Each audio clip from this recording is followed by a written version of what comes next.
오늘은 송정림 작가의 언제 올지 모를 희망 말고 지금 행복했으면 이라는 책에서 제 마음에 남은 문장들로 이야기 나눠볼까 합니다.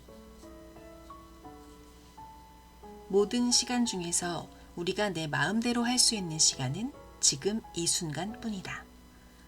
너무 당연한 얘기처럼 들리죠? 그런데 우리는 정말 지금을 살고 있을까요? 과거의 실수를 생각하며 그때 그렇게 하지 말걸 하고 후회하고 미래의 불안을 미리 끌어와서 나중에 어떻게 되면 어쩌지? 걱정하고 그러면서 정작 지금 이 순간은 그냥 지나가게 내버려 두죠. 이 문장은 지금이라는 순간이 가진 엄청난 힘을 강조합니다. 과거는 이미 지나갔고 미래는 아직 오지 않았기에 우리가 선택하고 행동하고 경험할 수 있는 유일한 영역은 바로 이 순간뿐이라는 것을 깨닫게 합니다. 지금 이 순간이 내 인생의 가장 젊은 날, 가장 멋진 날이자 황홀한 시간. 생의 하이라이트는 바로 지금. 우리는 흔히 가장 젊은 날은 이미 지나갔다라고 생각하면서 과거를 그리워합니다. 하지만 우리 모두는 내일이면 오늘보다 하루 더 늙고요. 1년 후면 지금보다 365일이 더 지나 있을 거예요. 그렇다면 지금 이 순간이야말로 다시는 돌아오지 않을 가장 젊고 에너지 넘치는 순간이고 가장 많은 가능성을 가진 시간이잖아요. 후회나 걱정으로 시간을 낭비할 수 없죠. 언젠가 조건이 갖추어지면 뭔가 시작해야지 라고 생각하시는 분들 계신가요? 그 언젠가는 영원히 오지 않을 수도 있습니다. 생의 하이라이트는 미래의 어느 날이 아니라 바로 지금입니다. 행복의 반대어는 불행이 아니라 불만이다. 우리는 흔히 행복을 어떤 조건이 충족되었을 때 찾아오는 거라고 생각하죠. 좋은 직장을 얻으면 행복할 거야. 돈을 더 많이 벌면 행복할 거야. 이 문제만 해결되면 행복할 거야. 근데 정말 그럴까요? 넉넉하지 않은 환경에서 살지만 자신이 가진 것에 감사하며 오늘 하루의 소소한 즐거움을 아는 사람은 행복합니다. 왜냐하면 그들에게는 불만이 없기 때문이죠. 작가는 또 이렇게 말합니다.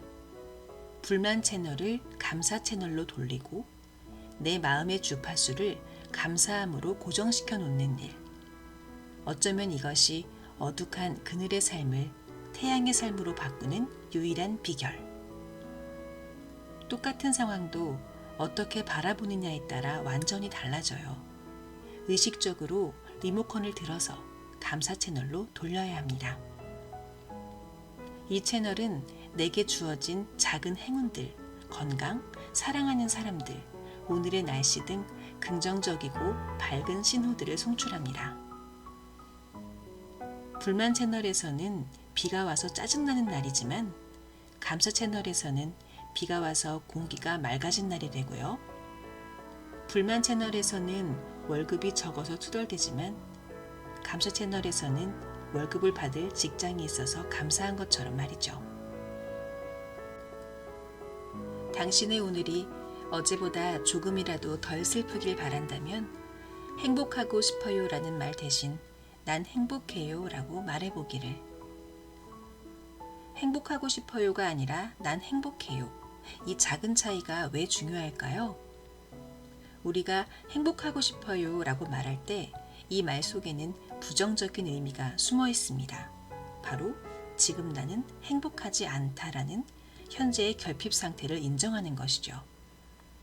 반대로 난 행복해요 라고 말하면 뇌는 주변에서 행복한 증거를 찾아내기 위해 작동하기 시작합니다. 즉, 의도적으로 언어를 바꿈으로써 우리의 감정 필터를 긍정적으로 조정하는 것입니다. 언어가 생각을 만들고 생각이 현실을 만듭니다. 오늘 아침부터 한번 해보세요. 거울을 보면서 난 행복하다 라고 말해보는 거예요. 처음에는 어색할 수도 있어요. 거짓말 같을 수도 있고요. 하지만 매일 반복하다 보면 정말 그렇게 느껴지기 시작할 겁니다. 이제 우리 시대의 가장 큰 적에 대해 이야기해 볼게요. 내 마음을 위축시키는 가난의 요소들은 언제나 남과 비교할 때 찾아온다. 여러분, 오늘 SNS 몇 번 열어보셨나요?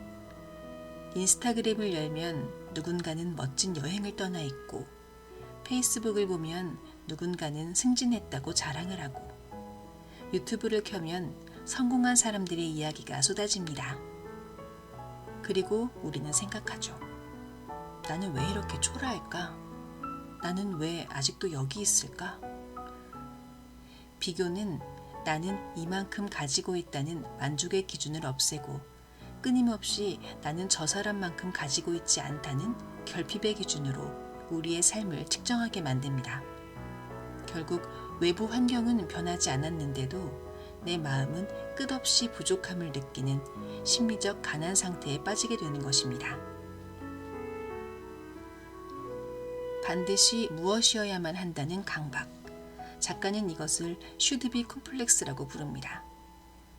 30살이 되면 반드시 결혼해야 하고, 40살이 되면 반드시 이만큼 벌어야 하고, 50살이 되면 반드시 이런 자리에 있어야 한다.